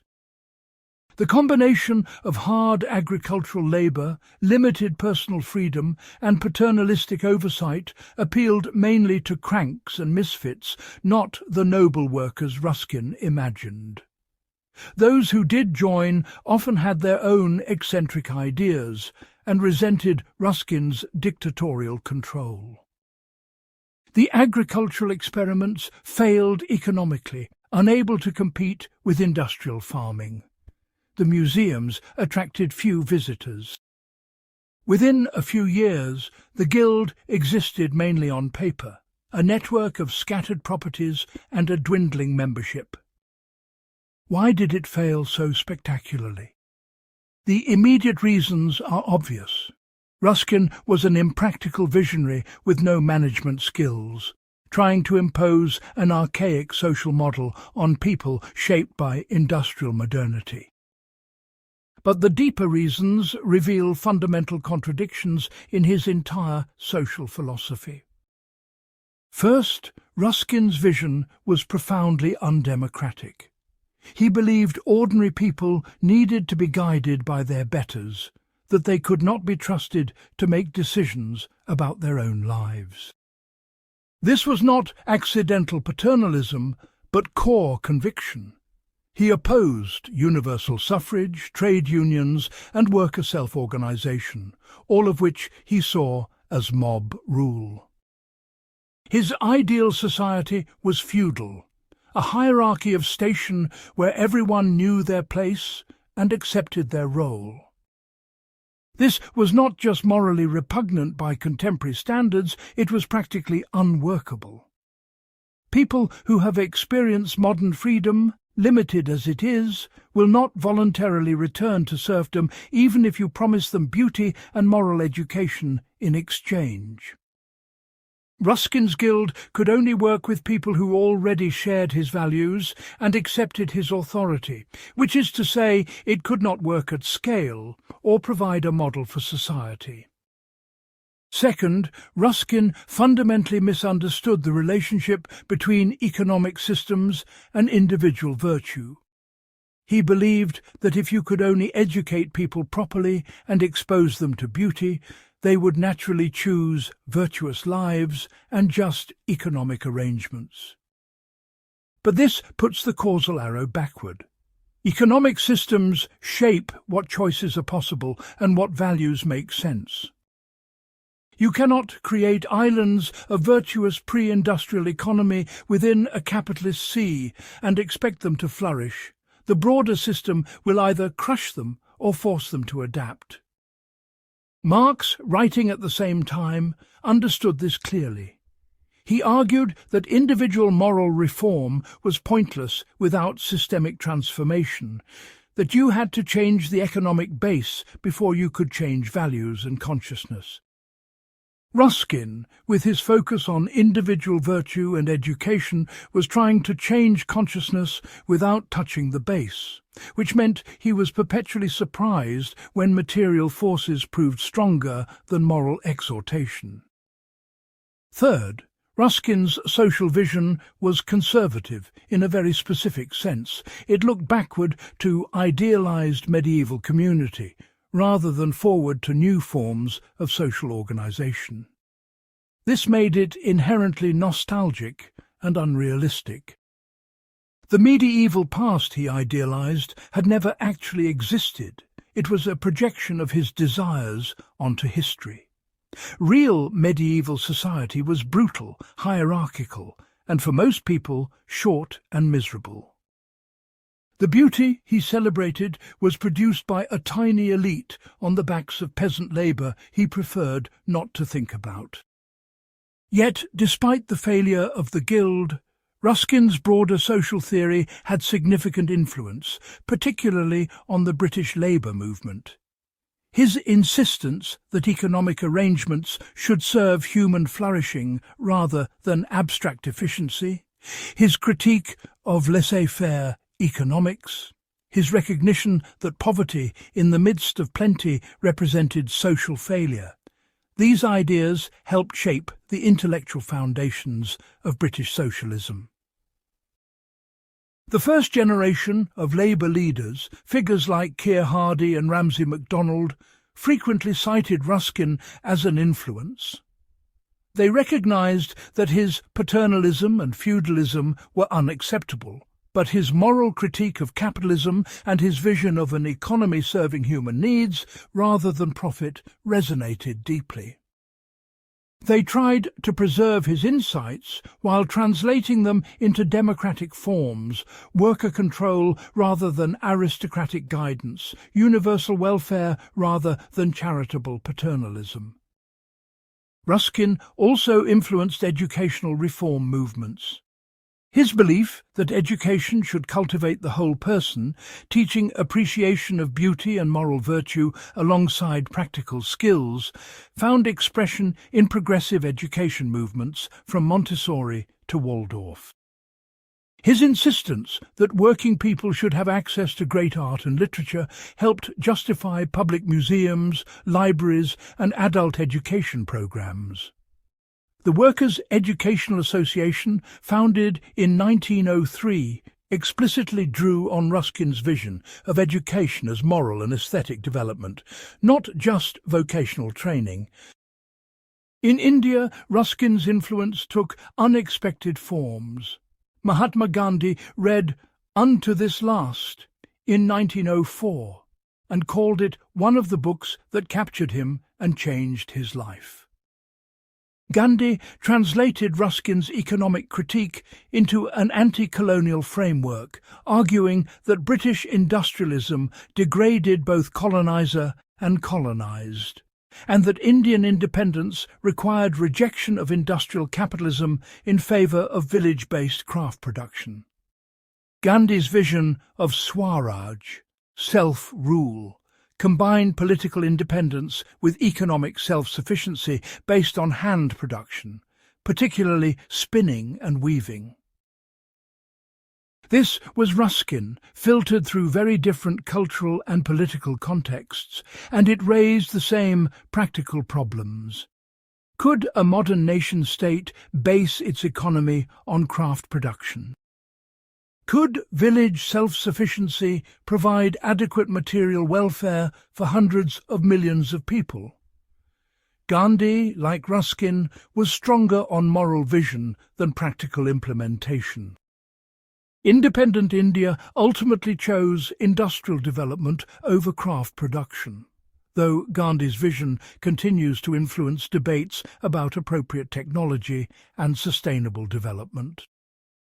Contemporary scholars have approached Ruskin's social theory from multiple angles. Some, particularly those in communitarian philosophy, have found value in his emphasis on local community, craft tradition, and moral economy as alternatives to abstract market relations. They argue that his critique of individualism and market logic remains relevant, even if his specific prescriptions do not. Others, particularly feminist and democratic theorists, have emphasized his authoritarianism and the need to completely rethink his insights in egalitarian terms. Ruskin's vision of social hierarchy was not peripheral but central to his thought, and any useful appropriation of his ideas requires fundamental reconstruction. The political philosopher Michael Walzer has argued that Ruskin identified real goods, meaningful work, aesthetic environment, moral community, but tried to secure them through illegitimate means, aristocratic rule rather than democratic deliberation. The question remains whether Ruskin's insights about work, beauty, and human flourishing can be separated from his reactionary politics, or whether they are inextricably linked. Some argue his romantic anti-capitalism was always implicitly authoritarian. That critique of industrial modernity without democratic politics necessarily devolves into aristocratic or fascist fantasies of organic hierarchy. Others believe his moral insights can be preserved while rejecting his political forms, that we can learn from his critique of capitalism without accepting his nostalgia for feudalism. The failure of the Guild of St. George teaches important lessons about the limits of voluntary experiment and individual virtue as strategies for social change. You cannot opt out of capitalism by forming alternative communities unless you are willing to accept permanent marginality and likely failure. Significant social transformation requires political power, democratic organization, and willingness to confront entrenched interests, precisely the things Ruskin rejected. Yet his attempt also suggests something important: the need for experimentation and imagination, for actually trying to build different ways of living rather than just theorizing about them. Most social movements have combined critique with practical experiments, cooperatives, communes, alternative institutions. These experiments usually fail in their immediate aims, but can generate knowledge and inspire broader movements. The Guild of St. George failed, but it helped imagine possibilities that influence more successful movements for social reform. Ruskin's final years were marked by increasing isolation and mental breakdown. The failure of his social experiments, the indifference of the public to his warnings, the continued triumph of everything he opposed, drove him into despair and madness. He spent his last decade mostly silent, unable to write or speak coherently. It is tempting to read this as the inevitable fate of prophets, destroyed by the refusal of their society to listen. But it also suggests the dangers of his entire approach. The attempt to reform society through individual moral witness rather than collective political action produced isolation rather than transformation. Part 6. The Prophet's Madness. In 1878, Ruskin suffered the first of what would become recurring episodes of severe mental illness, breakdowns that left him incapable of work for months at a time, and eventually forced his retirement from public life. The relationship between his madness and his philosophy remains one of the most contested aspects of his legacy. Was his increasing radicalism a symptom of mental instability, Or did his insights into social pathology drive him mad? Did his illness invalidate his ideas, or did it paradoxically enable him to see things sane people preferred to ignore? The biographical facts are clear enough, though their interpretation remains disputed. From his 50s onward, Ruskin experienced periodic psychotic episodes characterized by paranoid delusions, violent agitation, and complete breaks with reality. During these episodes, he believed himself persecuted by devils, spoke in incomprehensible streams of consciousness, and required physical restraint. Between episodes, he recovered lucidity but was increasingly fragile, his work marked by apocalyptic intensity and disconnected associations. Modern psychiatrists examining the historical record have offered various diagnoses: bipolar disorder, schizophrenia, late-onset psychosis, neurosyphilis, even frontotemporal dementia. The symptoms do not fit cleanly into any single diagnostic category, and we cannot know with certainty what Ruskin suffered from.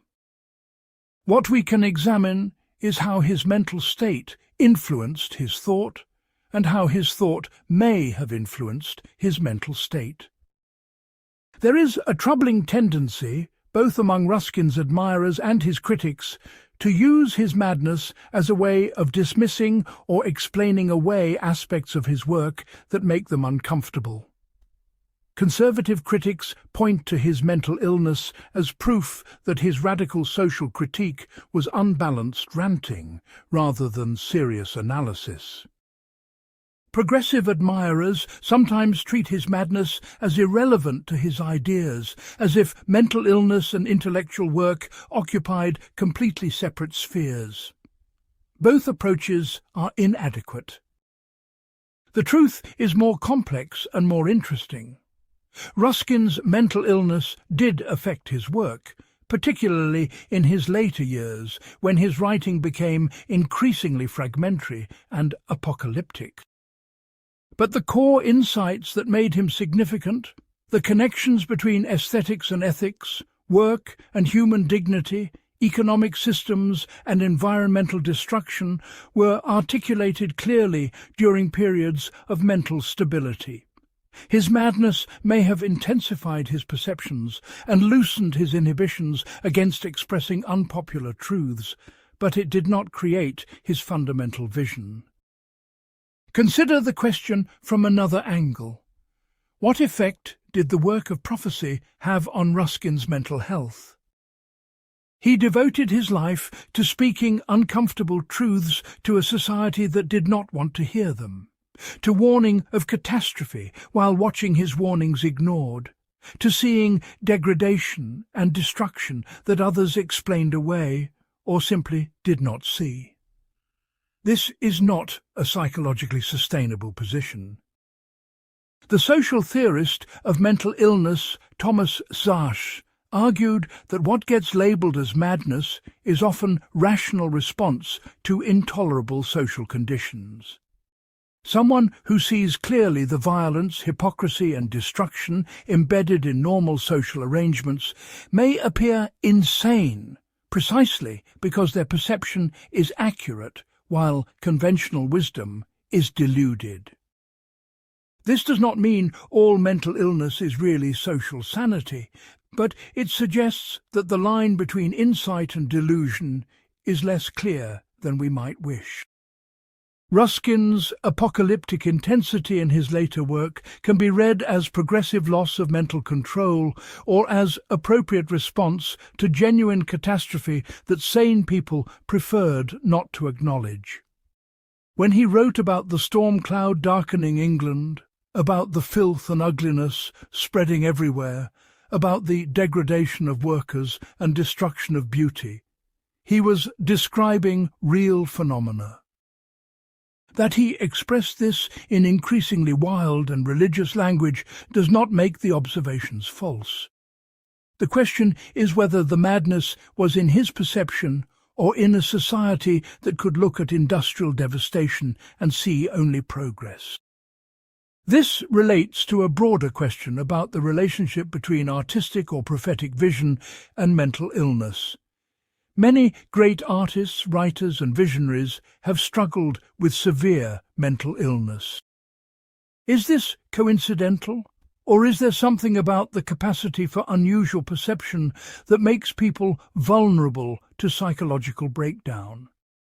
Does the ability to see beyond conventional categories, to make connections others miss, come at the cost of stability? The psychologist K. Redfield Jamieson, in Touched with Fire, argued that there is a genuine association between creative achievement and mood disorders, particularly bipolar disorder.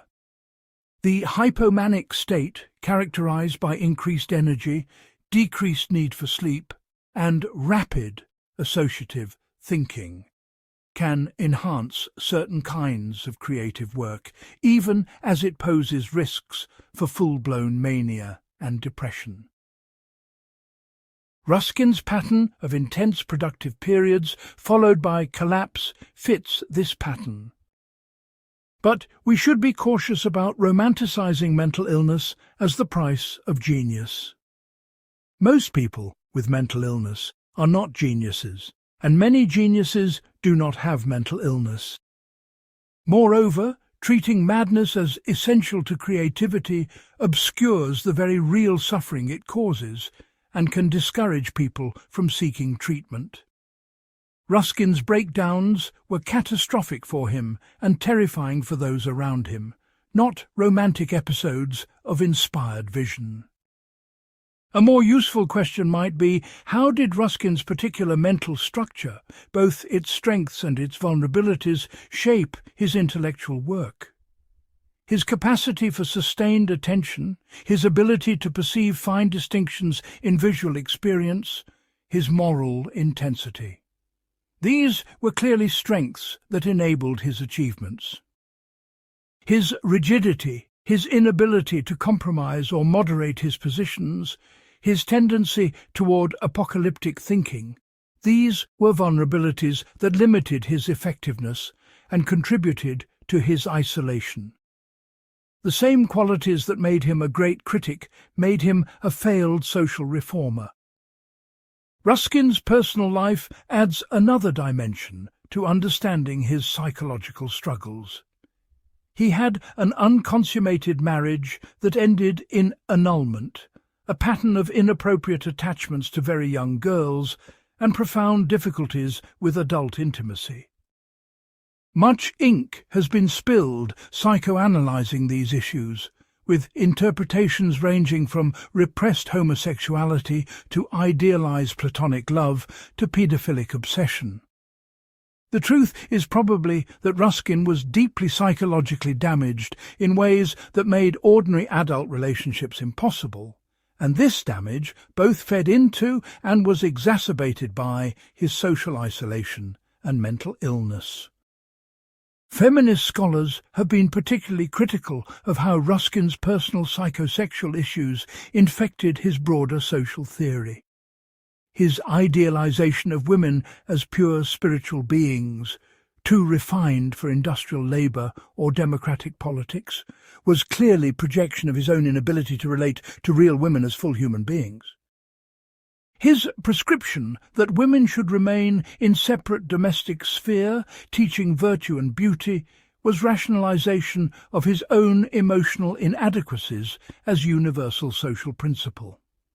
This is not incidental, but reveals how his supposedly universal truths about society were often generalizations from his particular pathologies.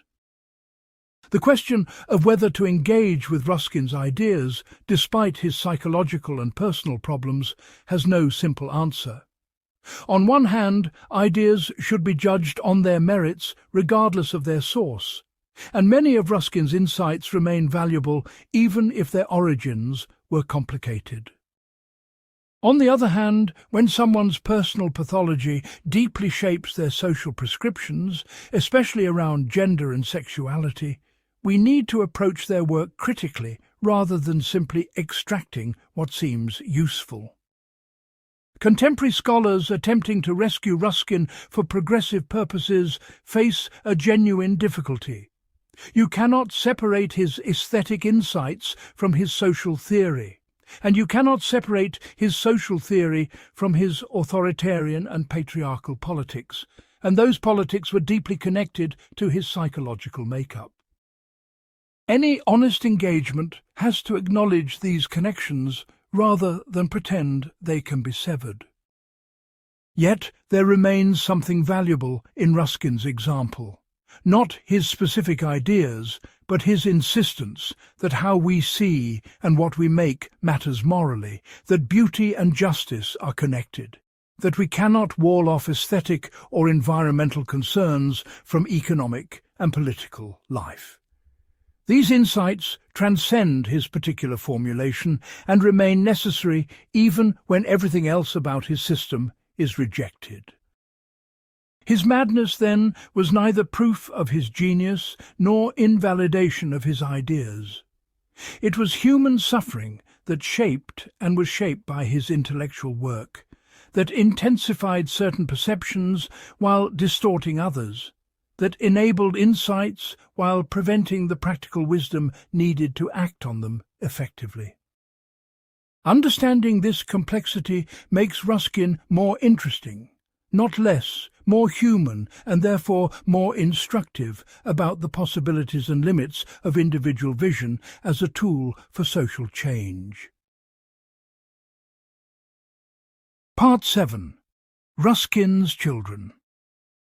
The paradox of Ruskin's influence is that his most important effects came through disciples who rejected large parts of his philosophy. His direct attempts at social transformation failed, but his ideas, transformed and adapted by others, shaped movements and thinkers across the world. This suggests something important about how intellectual influence actually works. Ideas spread not through faithful transmission, but through creative misreading, through taking what proves useful and discarding what does not. We have already discussed Gandhi's encounter with Unto This Last in 1904. But the depth of Ruskin's influence on Gandhi deserves closer examination because it reveals both the power and the limits of translating ideas across radically different contexts. Gandhi read Ruskin during a train journey in South Africa and later wrote that the book transformed his life, that he discovered some of his deepest convictions reflected in Ruskin's work. He immediately translated it into Gujarati, his native language, giving it the title Sarvodaya, meaning the welfare of all.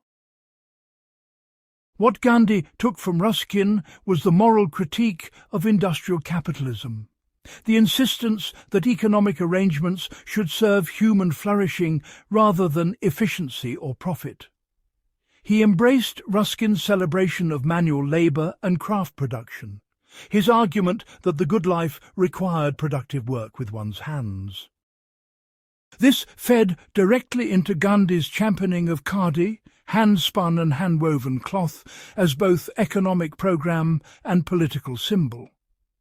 If Indians would spin their own cloth rather than buying British-manufactured textiles, they would simultaneously achieve economic independence and moral regeneration.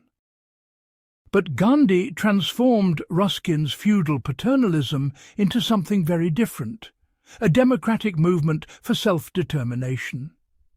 Where Ruskin wanted workers to trust aristocratic guidance, Gandhi organized mass civil disobedience and demanded political rights. Where Ruskin's ideal was a hierarchy of benevolent authority, Gandhi's was Swaraj, self-rule at every level, from individual to village to nation.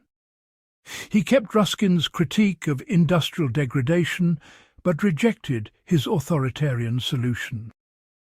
This created its own contradictions. Gandhi's economic programme, like Ruskin's, was nostalgic and impractical at scale. Hand-spinning could be a powerful symbol of resistance, but could not provide industrial employment for hundreds of millions. Independent India's leaders, including Nehru, admired Gandhi's moral vision but recognized that economic development required industrialization. The tension between Gandhian economics and developmental necessity remains unresolved in Indian politics, surfacing in debates about dams, mines, special economic zones, and the rights of traditional communities.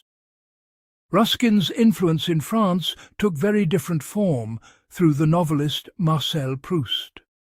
Proust translated Ruskin's books on art into French and wrote extensively about Ruskin's aesthetic philosophy. What attracted Proust was Ruskin's attention to visual detail, his method of looking slowly and completely, his recognition that aesthetic experience had moral and spiritual dimensions. Proust transformed this into his own art, the massive novel In Search of Lost Time, which treats memory and perception with the same patient attention Ruskin devoted to landscapes and architecture. But Proust also recognized a fundamental dishonesty in Ruskin that he called idolatry, the tendency to replace direct perception with aesthetic formulas, to see according to rules rather than looking freshly. Ruskin preached truth to nature, but sometimes lapsed into conventional moralizing, using aesthetic judgment to reinforce his prejudices rather than genuinely seeing. Proust's critique identified a real tension in Ruskin's work between his method of attention and his need to extract moral lessons, between genuine perception and ideological interpretation. In Russia, Leo Tolstoy found in Ruskin confirmation of his own developing critique of industrial capitalism and luxury. Tolstoy had independently arrived at many similar conclusions: that art should serve moral purposes, that wealth was often illusory, that manual labour was essential to the good life. Reading Ruskin strengthened Tolstoy's conviction and influenced his later social writings and his establishment of agricultural communes. Like Gandhi, Tolstoy took Ruskin's insights but adapted them to different religious and cultural frameworks, in his case a radical interpretation of Christian teaching. The influence on the British labour movement was more direct and pervasive. The first generation of socialist organisers and Labour politicians consistently cited Ruskin as a formative influence, often more than Marx. Clement Attlee, who would become Prime Minister and architect of the post-war welfare state, wrote that Ruskin and William Morris had done more than anyone else to influence his political thinking. What these practical politicians took from Ruskin was not his specific social prescriptions, but his moral framework, the insistence that economic arrangements should be judged by whether they promoted human flourishing and dignity. This was Ruskin stripped of feudalism and paternalism, translated into democratic socialism.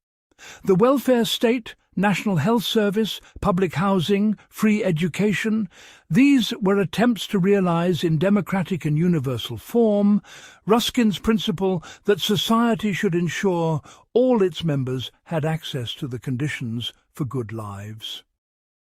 That the architects of these programs were elected representatives rather than aristocratic trustees was a crucial transformation Ruskin himself would likely have rejected, but it allowed his insights to find practical expression. In urban planning and architecture, Ruskin's influence flowed through multiple channels. Ebenezer Howard's Garden City movement explicitly drew on Ruskin's vision of integrating nature and human habitation, his recognition that cities needed beauty and green space, not just efficient production. The architect Frank Lloyd Wright read Ruskin intensively and absorbed his principles about organic form, about buildings that harmonized with rather than dominated their landscapes, about the importance of craft quality in construction. The entire arts and crafts architectural movement, from Charles Voysey to Edwin Lutyens in Britain to Green and Green in America, tried to realize Ruskin's principles of honest materials, visible craft, and regional appropriateness.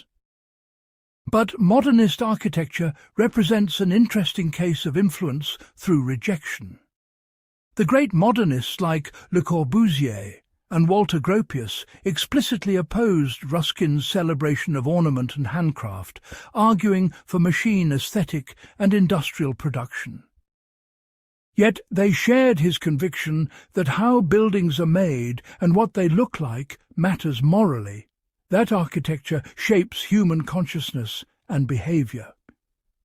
Le Corbusier's vision of bright, rational, machine-made buildings as tools for social transformation was anti-Ruskinian in form, but shared the underlying assumption that aesthetic and social questions were inseparable. The environmental movement has claimed Ruskin as a forerunner with some justice. His recognition that industrial capitalism was degrading the natural world, his insistence that beauty and ecological health were linked, his warnings about atmospheric pollution, all anticipate contemporary environmental thought. Organisations focused on landscape preservation, from the National Trust in Britain to the Sierra Club in America, have roots in movements Ruskin inspired or directly influenced. His belief that nature had intrinsic value beyond human use, that wild beauty should be protected even when it was economically irrational to do so, became foundational to conservation philosophy. But contemporary environmentalists have had to grapple with the limitations of Ruskin's framework. His focus on visible beauty meant he missed less aesthetically obvious but equally important environmental concerns. His elitism meant his environmental vision privileged aristocratic access to sublime nature over working-class concerns about industrial pollution and occupational health. His nationalism meant he could not conceive of environmental issues at global scale or address the ways British prosperity depended on environmental degradation elsewhere.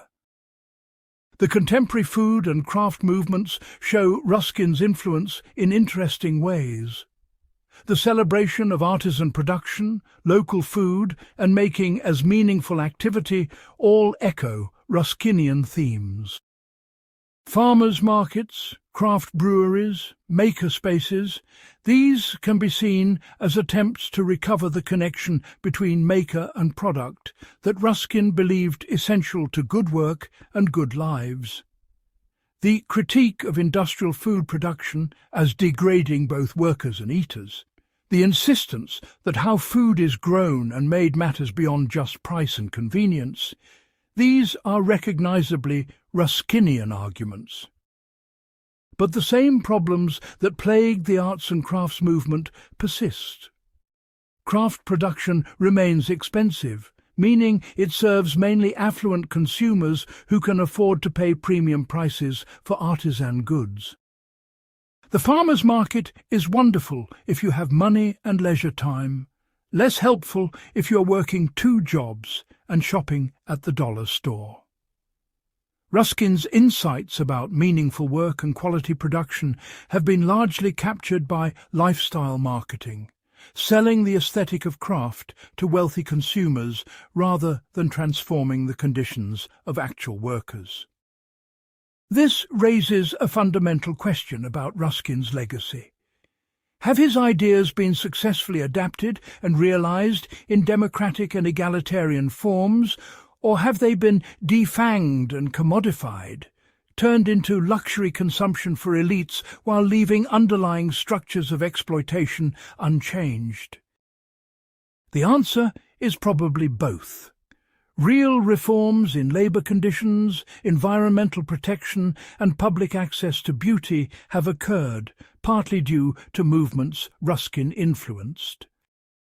But capitalism has also proven remarkably adept at absorbing and marketing the aesthetic of craft and sustainability while maintaining exploitative production elsewhere, now often offshored where critics cannot see it. The question of influence is further complicated by the fact that many of Ruskin's insights were not unique to him, but were in the air, articulated by multiple thinkers responding to industrial capitalism from different angles. Distinguishing specifically Ruskinian influence from broader romantic anti-capitalism or early socialism is often impossible. He was both cause and symptom of his intellectual moment, and his ideas spread because they resonated with concerns many people already felt. What makes Ruskin specifically important, then, is not that he invented these critiques, but that he articulated them with particular power and connected them in distinctive ways. His insistence on linking aesthetics, ethics, economics and ecology created a synthetic vision that proved generative even for those who rejected large parts of it. Different movements and thinkers could extract different elements, finding in his work resources for their own projects. Gandhi took the economic critique and craft celebration, Proust the aesthetic method, socialists the moral framework, environmentalists the ecological awareness, and each found something genuinely valuable even as they discarded the rest. This suggests that Ruskin's most important legacy may be methodological rather than substantive. Not his specific answers, but his insistence that certain questions must be asked, that we cannot wall off aesthetic from ethical concerns, production from human flourishing, economic efficiency, from environmental health. That these domains are interconnected and must be thought together even when doing so is difficult and forces us to confront uncomfortable contradictions. This synthetic, holistic approach remains necessary even when particular synthesis Ruskin offered is rejected. Part 8. The Reckoning. To ask whether Ruskin was right requires first asking what it would mean for him to be right. His work was not primarily empirical hypothesis or practical program, but moral vision, claim about what matters and how we should live. Such claims cannot be proven true or false in straightforward ways.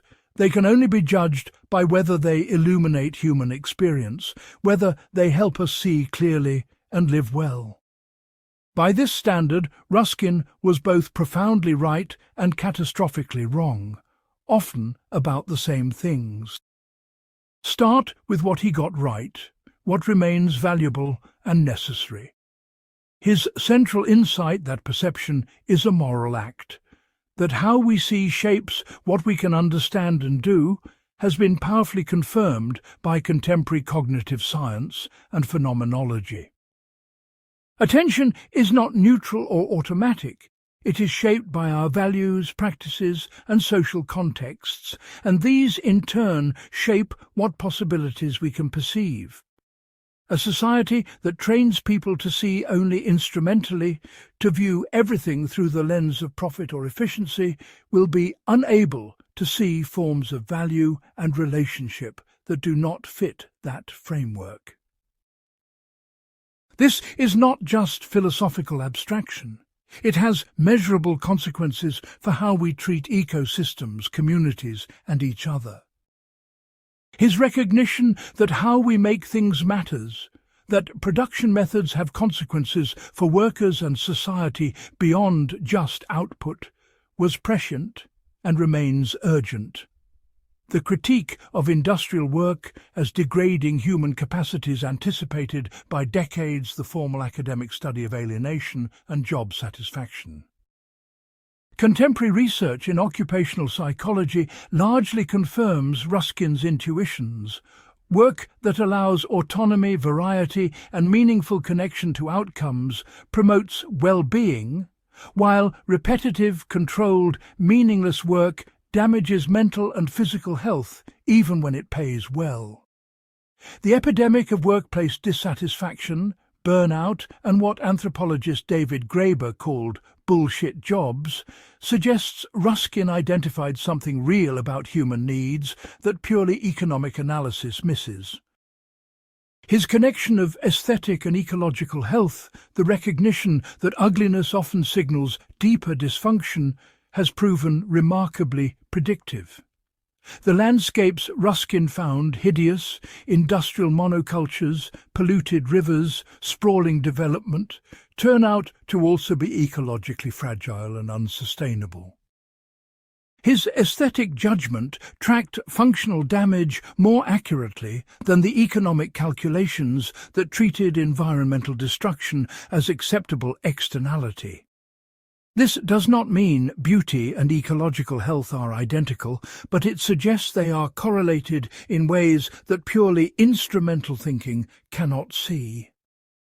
His economic critique that conventional measures of wealth ignore real sources of human well-being and real forms of impoverishment has been vindicated by the entire field of welfare economics and quality of life research. We now know empirically what Ruskin argued morally, that gross domestic product growth is at best loosely connected to human flourishing, that it can coincide with increased misery, environmental destruction, and social breakdown. The development of alternative measures like the Human Development Index, Genuine Progress Indicator, and various happiness indices represents the mainstream catching up to Ruskin's insight that there is no wealth but life. So where was he wrong? Where do his insights fail or mislead? Most fundamentally in his solutions, in his vision of how to address the problems he identified. His feudal paternalism, his opposition to democracy, his belief that enlightened elites should guide grateful masses, this was not incidental error, but systematic blindness built into his entire worldview. Every attempt to implement Ruskinian principles in authoritarian or paternalistic forms has failed, usually by reproducing the very exploitation and degradation Ruskin opposed. The lesson here is crucial. You cannot achieve human flourishing through structures that deny human agency. Meaningful work, beautiful environment, just economy, these require democratic participation, not aristocratic direction. Ruskin's insights about what matters must be combined with democratic methods he rejected, and doing so requires rethinking them fundamentally rather than just adding democracy as external improvement.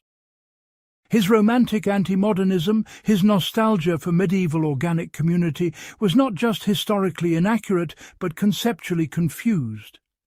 The past he idealized had never existed, and the attempt to recreate it was doomed because you cannot unknow modernity, cannot uninvent democracy and individual rights and scientific method.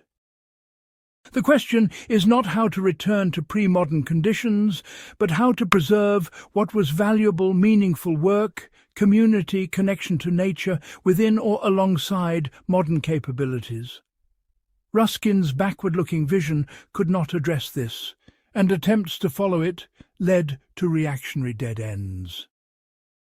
His gender politics were not just products of Victorian convention, but deeply integrated with his philosophical system.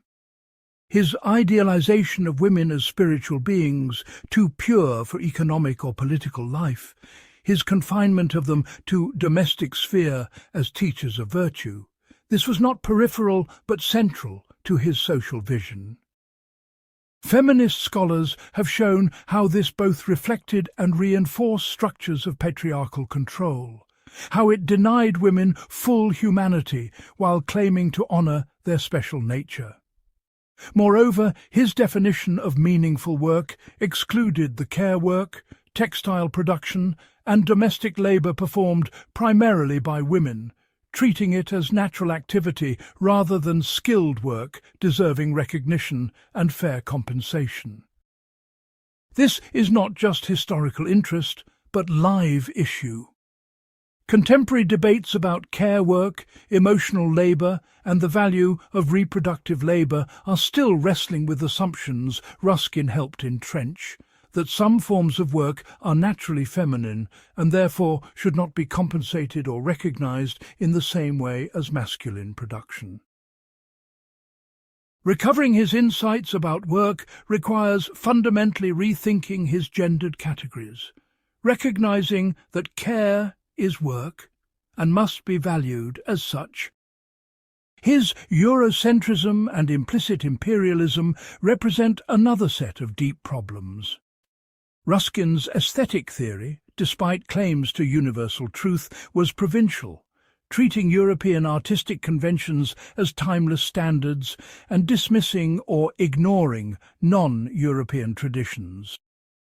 His economic analysis focused entirely on England while ignoring how British prosperity depended on colonial extraction, slavery, and environmental degradation in peripheries.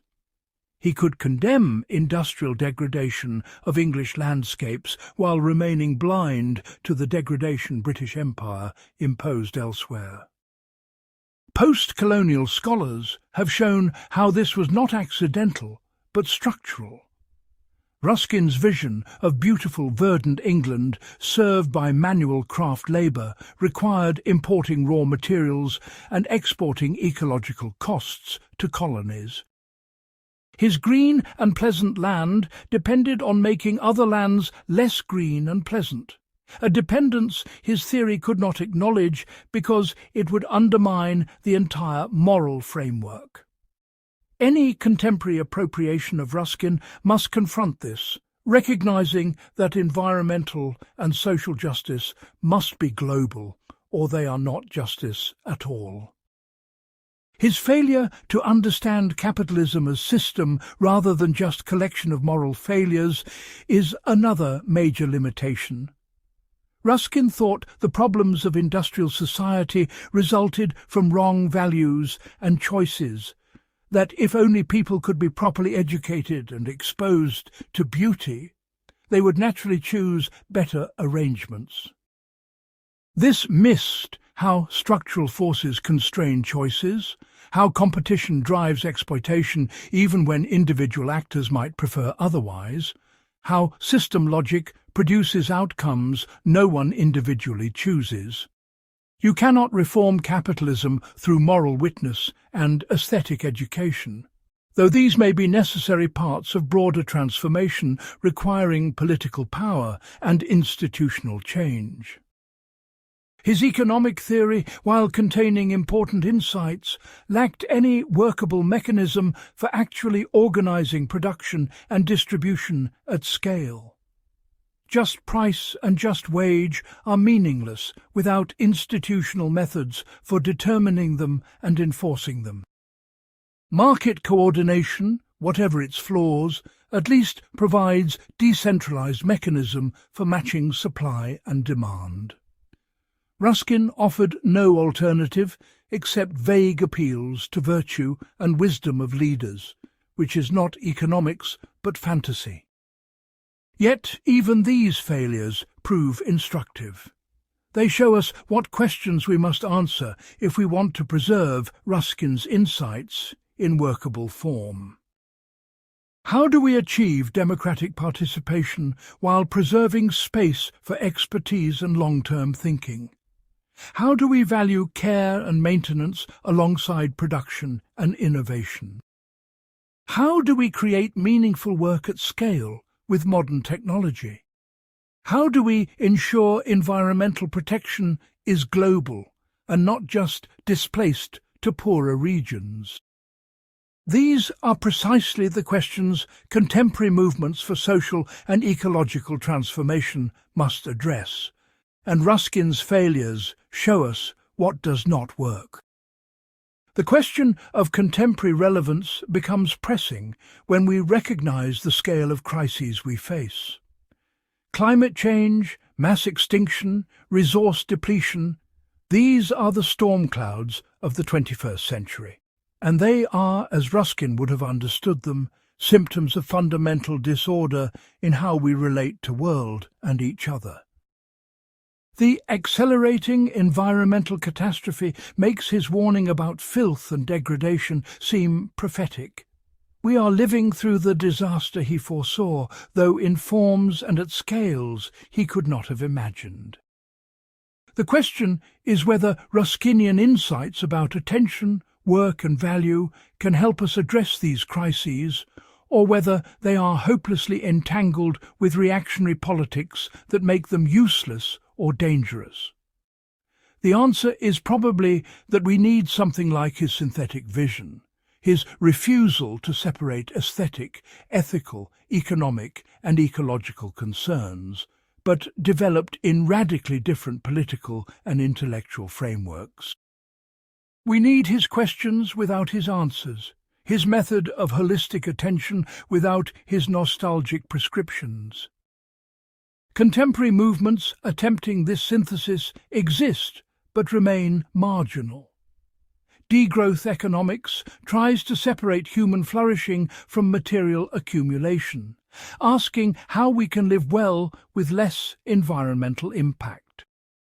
This is recognizably Ruskinian in spirit, the insistence that real wealth is life, not stuff, but it is developed with attention to democracy, global justice and practical implementation that Ruskin lacked.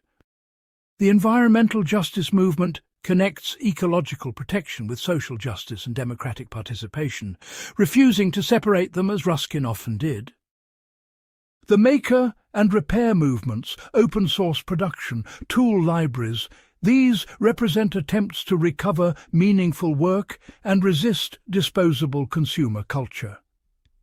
They echo Ruskin's celebration of craft, but in democratic and participatory forms rather than aristocratic patronage. Whether they can scale or remain boutique practices for the privileged remains open question. The ultimate test of Ruskin's relevance is whether his core insights, that perception matters morally, that beauty and justice are connected, that economic arrangements should serve human flourishing, can be separated from his authoritarian and reactionary politics and developed in democratic and egalitarian forms. I believe they can, but doing so requires not just extracting useful bits, but fundamentally reconstructing the framework.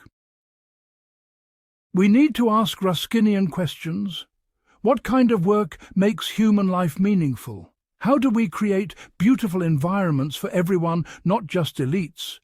How do we measure real rather than illusory wealth, but answer them through democratic deliberation and universal participation rather than aristocratic prescription? This means Ruskin is neither hero to be celebrated nor villain to be condemned, but complex, contradictory thinker who saw certain truths clearly while being blind to others, whose insights remain valuable precisely because they are entangled with dangerous politics that must be confronted rather than ignored. The work of inheriting his legacy is critical work, taking what proves useful while rejecting what does not, transforming insights from one context for very different circumstances. The question he posed most powerfully was whether a society that produces ugly things through degraded labour while destroying the natural world can be called prosperous, no matter how much wealth it accumulates. We have not answered that question. We have spent the century and a half since Ruskin asked it accumulating more wealth and more degradation simultaneously. The crises now upon us make the question unavoidable. Whether we have the courage to follow Ruskin in asking it, and the wisdom to avoid his errors in answering it, may determine what human future is possible.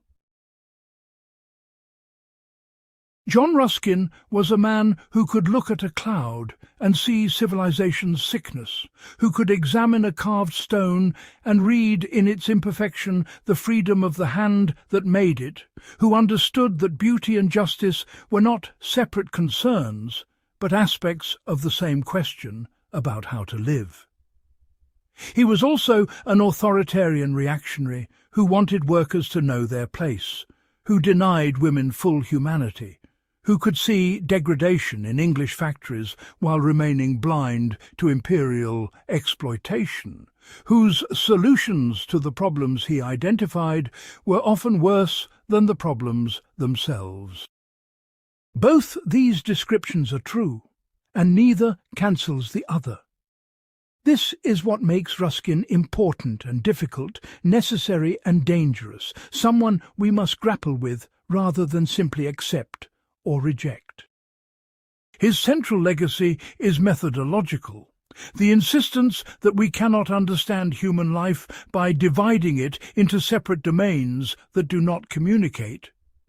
Economics, aesthetics, ethics, ecology, these are not independent spheres, but aspects of single reality, and thinking them together, even when difficult, is necessary for understanding what is actually happening and what we should do.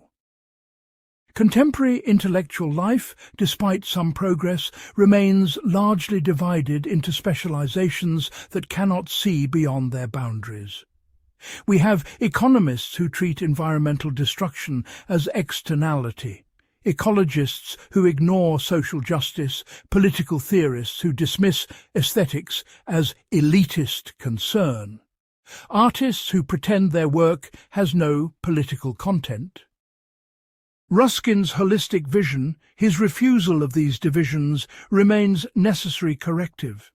Not his specific synthesis, which was deeply flawed, but the demand that we think synthetically, that we refuse to accept that efficiency and beauty, productivity and well-being, growth and health are separate concerns requiring separate specialists. His teaching about attention, that how we see matters, and that truly seeing requires moral and intellectual discipline, has perhaps never been more relevant. We live in an age of systematic distraction, of technologies designed to fragment attention and make sustained looking impossible. The capacity to look slowly and completely at anything, whether cloud or painting or social arrangement, is increasingly rare and increasingly necessary. Ruskin's practice of devoted attention, of spending hours or days observing single object until its truth revealed itself, models a way of being in the world that resists the accelerating superficiality of contemporary life. His insistence that work matters, that how we spend our productive hours shapes who we become, cuts against the grain of both capitalist instrumentalism and post-work utopianism. The question of whether humans need meaningful productive activity or could be equally fulfilled in pure leisure remains unresolved, and Ruskin's arguments that work is essential to human dignity and development deserve serious engagement. This is not the same as arguing for wage slavery, or that people should have to work to deserve existence. It is recognizing that the capacity to make things, to transform material reality through skilled effort, may be essential to flourishing in ways we give up at our peril. His economic critique that conventional measures of wealth are systematically delusional, that they confuse means with ends and count destruction as growth, has been partially absorbed into mainstream thinking, but not nearly enough. We still organize society around maximizing gross domestic product, while knowing this correlates poorly with actual human well-being, and often requires environmental destruction that undermines long-term prosperity. Ruskin's demand that we measure real wealth, life and its possibilities, rather than abstract exchange values, remains radical and unimplemented. Most importantly, perhaps, Ruskin understood that the crises we face, environmental, social, spiritual, are not separate problems requiring separate solutions, but symptoms of disordered relationship between humans and world, between humans and each other, between production and human need. Climate change is not a technical problem requiring only technological fix. It is manifestation of ways of seeing and valuing that treat world as resource to be exploited, rather than reality to be honoured. Social inequality is not just economic problem, but reflects and reinforces ways of seeing that deny full humanity to some while elevating others. The ugliness of contemporary built environment is not aesthetic problem, separate from questions of justice and ecology, but expression of same instrumentalizing logic that degrades workers and destroys ecosystems. If Ruskin is right about this, then addressing these crises requires not just policy changes or technological innovations, but transformation in how we see, value, and act. This is harder than technical fix. It requires changing ourselves and our institutions, but it may be necessary.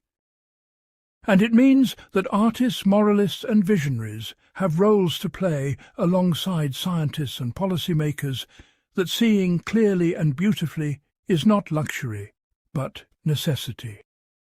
But we must do this work, if we do it, without Ruskin's authoritarianism, his nostalgia, his exclusions.